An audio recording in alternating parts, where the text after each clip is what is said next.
She lied to ruin my wedding, but ended up saving me. I thought I lost everything when my cousin Clara lied to my fiancé and his family just so I wouldn't marry before her. She destroyed my engagement, turned relatives against me, and gloated when she won. But 5 years later, life revealed a shocking twist. She hadn't ruined me at all. She had accidentally saved me. I never thought my own cousin would try to destroy my happiness. Clara and I grew up almost like sisters, close in age, same schools, same family events. But behind the laughter, there was always rivalry.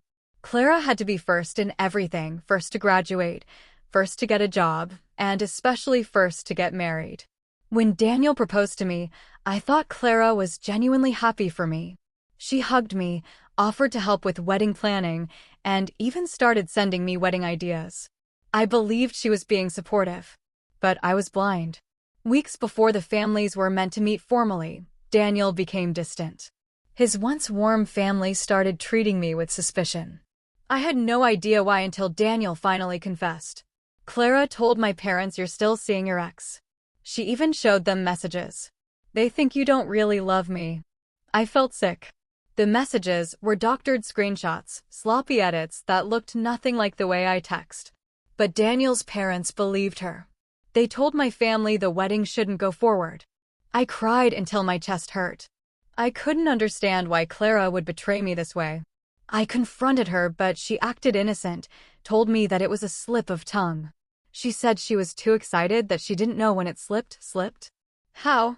I wasn't in any contact with my ex at all. She told me it's not her fault that she couldn't control her mouth. She left before I could say anything else. Then, unexpectedly, 2 weeks after I confronted her, her boyfriend exposed the truth. He revealed that Clara was desperate to marry before me and, when he refused to propose, she plotted to sabotage my engagement. I recorded everything he said. He said he would help me if I needed him to explain this to my in-laws-to-be. I thanked him. When I showed Daniel the evidence, his face drained of color. He apologized over and over, begging me to forgive him. He wanted us to start where we stopped and continue with the wedding. But something inside me had already shifted. Yes, Clara lied. But Daniel chose to believe her lies instead of trusting me. He allowed his parents to humiliate me and left me to suffer alone when I needed him most. Love can survive storms, but trust, once broken, rarely heals the same way. I told him gently, I forgive you, Daniel. But I can't marry someone who doubted me so easily. If you couldn't defend me when lies were thrown at me, how will you protect me in marriage? His tears flowed, but my mind was made up. I walked away.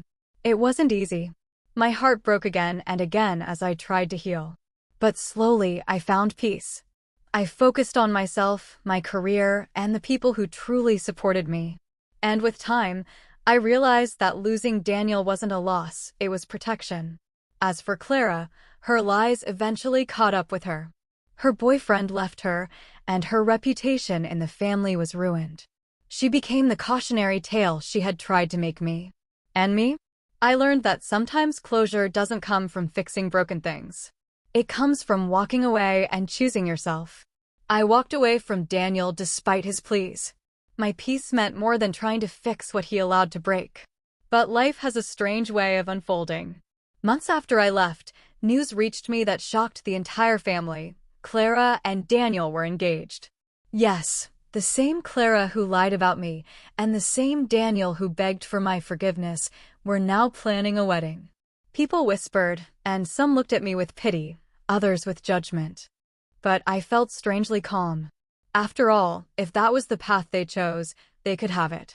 Their wedding was rushed and extravagant, a desperate show to prove their love was real. Clara paraded herself as if she had won. She even had the audacity to gloat indirectly at family gatherings, making little comments like, "Some men just know when they found their true wife." But the victory she thought she had soon turned bitter. Years passed, and the marriage wasn't what she expected. Clara desperately wanted children, but month after month, nothing happened. Daniel's family, who once believed her lies about me, turned their suspicion on her. They whispered that maybe she had complicated herself from her past, or that she wasn't meant to give them heirs. The same in-laws who once shunned me now openly criticized her. The pressure grew unbearable. Daniel, who once looked at me with love, now looked at her with frustration. Their once lavish home became a place of constant arguments. Every time I heard about it, I felt no joy in her suffering. If anything, I pitied her. Because while she got the marriage she wanted, she lost the peace, respect, and dignity she could have had if she hadn't let jealousy drive her. Meanwhile, my life bloomed quietly. I wasn't married yet, but I was happy.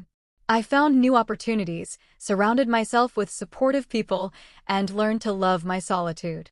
Peace, I realized, was worth far more than a ring. What I walked away with was freedom, self-respect, and the chance for something better when it comes in its own time. Clara thought she had won when she married Daniel. But her victory soon turned bitter as years went by without children and her once proud in-laws began to resent her. While her marriage crumbled in silence, my life was taking a new turn. I had moved on completely, pouring my energy into my career and healing. Then, out of nowhere, love found me again. I met Adrian at a business conference abroad. He wasn't just successful, he was grounded, kind, and treated me with a level of respect I had never known. With him, I didn't have to prove myself or fight to be believed. He trusted me wholeheartedly. A year into our relationship, Adrian proposed with a breathtaking diamond ring that left the entire family speechless. Not because of its price tag, though it was expensive, but because of the love and honor he wrapped it with. Our wedding was nothing short of magical.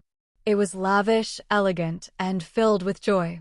Family, friends, and even distant relatives flew in to celebrate. I walked down the aisle in a custom-made gown, wearing a smile so bright that no amount of Clara's bitterness could dim it. And yet, Clara showed up. She came dressed to the nines, a cream-colored bridal gown, forcing a smile, but I could see the cracks in her eyes. When she saw Adrian slide that stunning ring onto my finger and the crowd erupt in applause, she broke down in tears. Later, I overheard whispers. Clara kept saying she needs to upstage this wedding, but how can she? Nothing can outshine this. Not even the wretched long gown she had worn. She cried, not from joy, but from envy, the same envy that had consumed her for years. She wanted desperately to reclaim the spotlight, to win again, but the truth was undeniable. She had lost. Because while she schemed, lied, and clawed for validation, I had waited patiently for what was truly mine. And now I had not just a husband, but a partner, a protector, and a love story built on truth, not desperation. As I stood with Adrian, looking out at the sea of smiling faces, I realized something. Clara's tears were no longer my burden. They were hers alone. I had my peace. I had my happiness. And finally, I had my victory. After my fairy tale wedding with Adrian, life only became sweeter. Just a month after we married, I found out I was pregnant. The joy that filled our home was indescribable. Adrian was over the moon, already planning nurseries and buying baby clothes before the first trimester even ended. But of course, not everyone celebrated with us. When news of my pregnancy spread, Clara suddenly resurfaced, acting overly sweet and trying to get close to me again. She would call often, asking to visit, claiming she wanted to support me through my journey. But I knew her too well. Behind the sugary smiles, her envy burned like fire. I kept my distance. I didn't allow her into my space or near my home. And soon, her mask cracked. One day, at a family gathering, she snapped. In front of everyone, Clara exploded, shouting that I only got pregnant to spite her. She raged that it was unfair that I was married to a wealthy, loving husband and already expecting, while she was still struggling in her marriage. Her voice shook with fury as she screamed, she should abort it. She should wait for me. It's not right that she has everything before me. The entire family was stunned into silence. Her mom tried to calm her down, but the damage was done. Everyone now saw clearly what I had endured for years, her obsessive need to compete, her jealousy, her inability to be happy for anyone else. Instead of gaining sympathy, Clara only embarrassed herself. People began to distance themselves from her, whispering that her bitterness had turned into madness. Even Daniel, her husband, looked ashamed and quietly walked away from her rant. As for me, I didn't dignify her outburst with a response. I simply rested my hand on my stomach, smiled at Adrian, who stood protectively by my side, and walked away with grace. Because I finally understood, Clara's war wasn't with me. It was with herself. And no matter how much she screamed, demanded, or plotted, she could never take away what was mine: peace, love, and now, the gift of motherhood. After Clara's public outburst, demanding that I abort my baby just so she could catch up, the entire family finally saw her. No more could she hide behind fake smiles and sweet words. Her obsession with me was now plain for everyone to see. At first, some relatives tried to excuse her, saying, "She's just frustrated.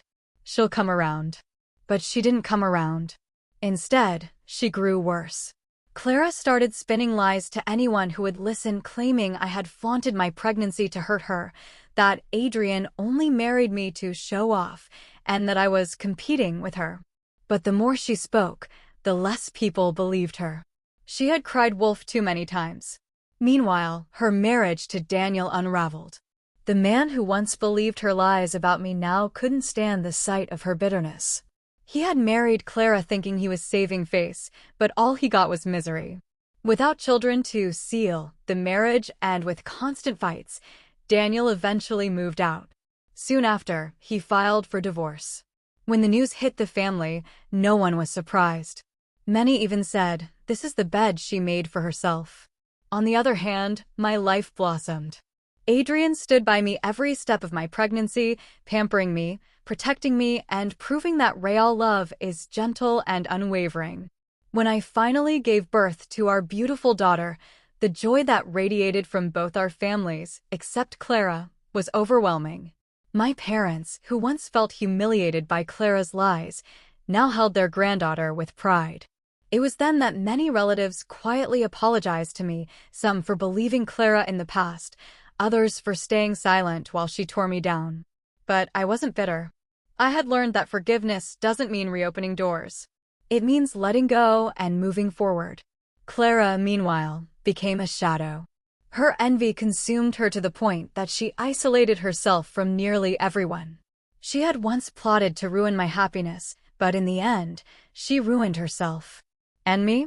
I had everything she tried to take away: peace, love, family, and now a legacy in my child. Clara's downfall taught me something powerful. When people try to dim your light out of jealousy, don't fight with them, just keep shining. Eventually, their darkness consumes only them. 5 years have now passed since Clara's lies nearly destroyed me. In those years, so much has changed. I built a new life with Adrian, a husband who cherishes me and the family we've created. Our children are growing beautifully, our home is filled with laughter, and my heart is at peace. The scars of Clara's betrayal are still there, but they no longer hurt. They're just reminders of how far I've come. And Clara? After her disastrous marriage with Daniel fell apart, she disappeared from the family spotlight. People whispered that she was finished, that she'd never recover. But life surprised everyone. A little over a year ago, she remarried, this time to a quiet, hard-working man who lives in the countryside. They moved far away from the noise and gossip. Recently, word reached us that she's finally pregnant. But here's the twist no one saw coming. It turns out Daniel, the man who once doubted me, who believed Clara's lies, was actually the one with fertility problems. All those years of Clara being shamed for not having children weren't her fault at all. It was him. The truth came out during her new marriage when she conceived without struggle. The irony? Clara, in her envy and desperation, thought she was ruining my future by stealing Daniel from me. But in reality, she unintentionally saved me. She pushed me out of what would have been a miserable marriage filled with doubt, betrayal, and disappointment. Now, as I watch my children play in the garden while Adrian smiles at me from across the yard, I can't help but thank fate, and even Clara, for redirecting my path. Because had she not lied, had Daniel not doubted me, I might have settled for a life that was never meant for me. And Clara? Maybe, She's finally learning peace away from all the competition. Maybe she's realized life isn't a race and happiness doesn't come from winning. In the end, we both found what was meant for us. The difference is, I didn't have to destroy anyone to get here.